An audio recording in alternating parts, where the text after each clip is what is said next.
One of the most common old school player comments that I get is that Yu-Gi-Oh! Died after the introduction of Pendulums. If you're one of those people, I hope you really take this video to heart. I'm not necessarily trying to convince anyone to come back into Yu-Gi-Oh! But this is going to be a discussion sort of talking about how Pendulums, and just in general, anytime someone thinks something is killing Yu-Gi-Oh!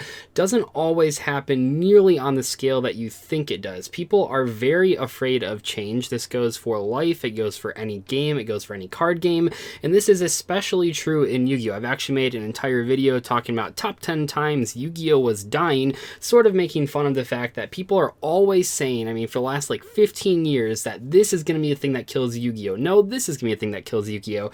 And in today's video, I want to focus entirely on pendulum summoning, which is something that a lot of people complain about, because at this point, synchro summoning, it's 10 years old. A lot of people have sort of given up on complaining about that. There still are comments from people that say, oh, synchro summoning and extra deck mechanics are what ruined Yu-Gi-Oh! But for the most part, synchro summoning is just like an old school Yu-Gi-Oh! Type of thing now, which is crazy to think about. And then Xyz summoning, a lot of people don't really complain about either. For nowadays, it seems like, at least my own comment section, the players or the ex-players that are coming on and complaining about modern Yu-Gi-Oh! They're complaining about pendulums and they're complaining about link summoning. Maybe we'll do a video on link summoning eventually, but for now, I want to focus entirely on pendulums. The way I see it, most of the complaints about pendulums stem from one of two areas. The first area, and one that I actually agree with, is that pendulum summoning is overly confusing.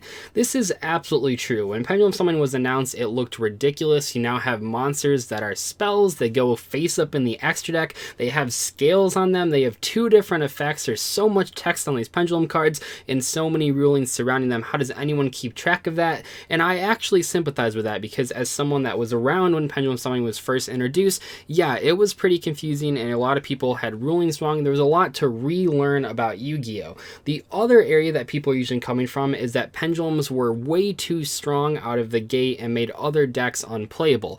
We're going to address both of those things, starting off with the fact that pendulums are too confusing. So the counterpoint to pendulums being too confusing is two different things. The first thing is that every new mechanic, every new ruling is a little bit too confusing when you first look at it. No one expects you to understand a new mechanic the first day that you read it. Every time that a new mechanic is introduced, there's tons of ruling questions about it for months afterward. Heck, we're still getting questions about link monsters and they've been out for over a year now. So everyone is confused when the new mechanic gets introduced. It's not really a reason to quit the game over just because you personally don't want to learn it. The other counterpoint to this is that the pendulum zones themselves have actually moved to the back row, the left and rightmost column of your spell and trap card zone, and that makes them a lot easier to understand, because one of the biggest complaints of pendulum summoning was that you had these two new zones on the mats and all the old mats didn't quite work. I completely understand that. I think it was ridiculous that they had new zones. They should have always been in the back row, but at the very least, Konami has reversed that ruling with the introduction of link summoning, so pendulums are now found in your spell and trap card zone. That makes it make a lot more sense. And now for the bulk of the video, I want to discuss that second point that a lot of people quit Yu-Gi-Oh! Over, and that's that pendulums were too strong out of the gate. Here's the deal. No, they weren't, and I can use evidence from tournaments to explain it. It's going to take a while because we have a couple years to cover, but here's what happened. When pendulums were first introduced, almost no one played them, and I really mean that. There was no tier 1 deck for the structure deck, or I mean the starter deck, I guess, as well as the first core set with pendulums. No deck played pendulums out there. The decks that were seen play were like Burning Abyss and Shaddolls and Stellar Knights. None of those decks have pendulums in them, and it wasn't until the next set where we even got a decent pendulum archetype, and that's Clifforts. And even though Clifforts were a top tier deck, they were one of the 3 best decks of the format. Here's the issue. The Cliffort strategy, while it technically does have to do with pendulum summon, they are pendulum monsters, it's not really a true pendulum deck. It doesn't really feel like many of the better pendulum decks that came out. The biggest reason being is that the Cliffort monsters restrict you from summoning anything but Cliffort monsters, and that really restricts what you can do, because in general, when we're thinking of the good pendulum decks that we'll talk about throughout this video, they're summoning a variety of different archetype monsters. They're summoning a whole bunch of extra deck monsters because of their pendulum summoning. That's not really what Clifforts did. Clifforts, I mean, for all intents and purposes, were just a stun deck. They played triple Vanity's Emptiness. They played triple Skill Drain. They weren't really as we think of pendulum decks nowadays, and they weren't really what people were thinking of when pendulums were first announced either.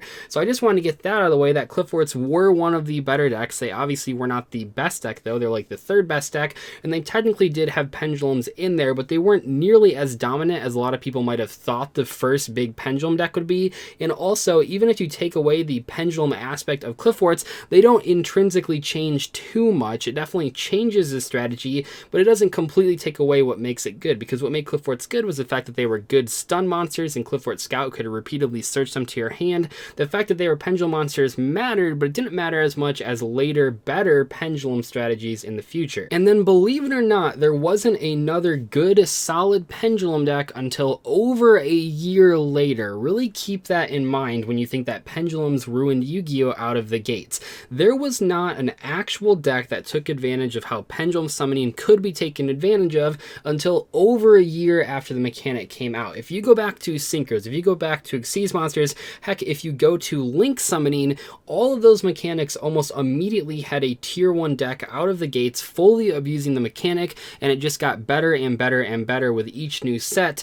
Pendulum summoning, this was not the case. There were certainly casual and rogue strategies that occasionally played Pendulums, but for the most part, the latter half of 2014 and most of 2015, there was not a tier 1 Pendulum deck other than Cliff Forts. We did not see a Pendulum deck actually fully taking advantage of the mechanic until over a year later. So no, if you quit the game right when Pendulums came out, Pendulums didn't actually ruin the game like you might have thought they did, because people just weren't playing them. Most of the decks at the 2015 World Championships and WCQ were not playing Pendulum monsters. Most decks were playing rituals or effect monsters or fusion monsters. It was actually a very diverse time in Yu-Gi-Oh's history, and Pendulums were a part of that, but a very small part of that, and definitely not worth quitting the game over. So it wasn't until late 2015 when we finally got a true Pendulum deck as a tier 1 strategy, and that was Pendulum Magicians, and that deck was very good, don't get me wrong, but the thing about the tier 1 Pendulum Magician list, at least the early list before they got all of their crazy support in 2016 that we'll talk about in a second, those cards were good and it was a solid strategy, but you didn't have to play them. You weren't forced to play them. Unlike Link monsters, which I think the biggest downside of them is that you're pretty much forced to play them in 2019, 2018. Pendulum monsters, I mean, I don't think I've ever taken a Pendulum deck to a tournament, and I have gone to lots of tournaments over the last 5 years, and I don't think I've ever actually entered a tournament with Pendulum monsters. I built one Pendulum deck at one point, but in general, you don't have to play Pendulum monsters. There's only one time in all of Yu-Gi-Oh! Where you were pretty much forced to play Pendulum monsters. It was early 2016, and that was when we got some of the craziest cards ever released to Yu-Gi-Oh! And yes, I think that that is like the pinnacle of Pendulum sort of degeneracy. If you were one of the people that quit the game because of Pendulums and you were still paying attention to the Yu-Gi-Oh! Format, that probably would have been the set, that probably would have been the deck that you pointed to and said, haha, I was right, Pendulums did ruin the game. Here's the thing about that though, even though that Pepe deck was like the best deck and almost unbeatable, and you had to play a deck at every single event, it only lasted like less than 3 weeks because Konami actually realized it was way too powerful, and then they just hit everything on the ban list. They actually had an emergency ban list to hit all of those cards, and that's not something we see very often. So Konami was acknowledging that that version of that Pendulum deck was way too good for the format, and then they hit a ton of the cards and banned a ton of the cards. It was a big deal for a lot of people, and then you were back to what happened like a couple months earlier. Yes, Pendulums were still a tier 1 strategy, but there were a variety of strategies that were out that you could play besides Pendulums. You had Monarchs and Cosmos and Burning Abyss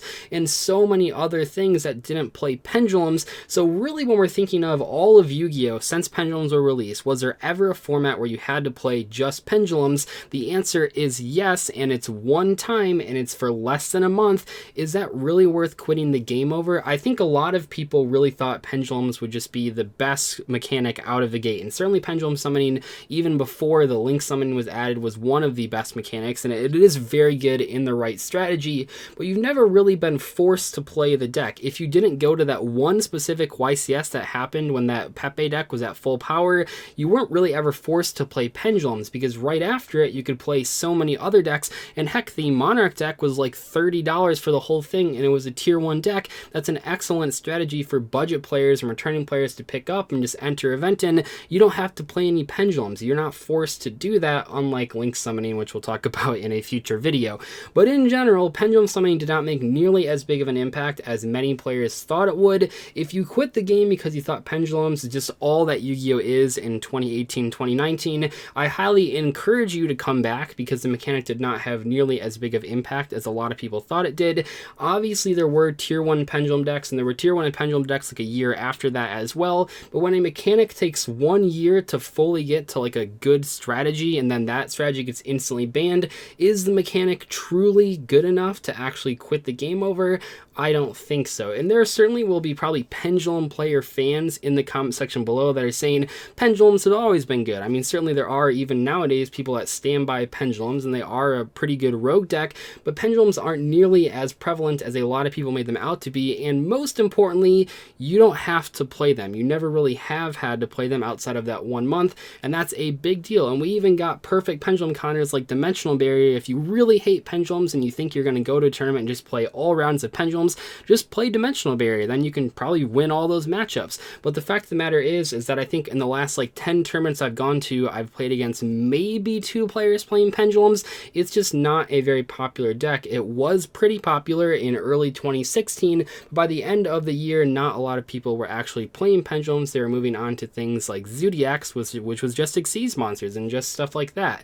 Anyway though, hopefully you guys enjoyed today's discussion video on this brief history of Pendulum summoning. If you quit the game because of it, I highly encourage you to come back. You don't have to, but hopefully this gave you a better perspective on what actually happened when Pendulums were released. I'll see you guys later though. Thank you so much for watching today's video. Goodbye.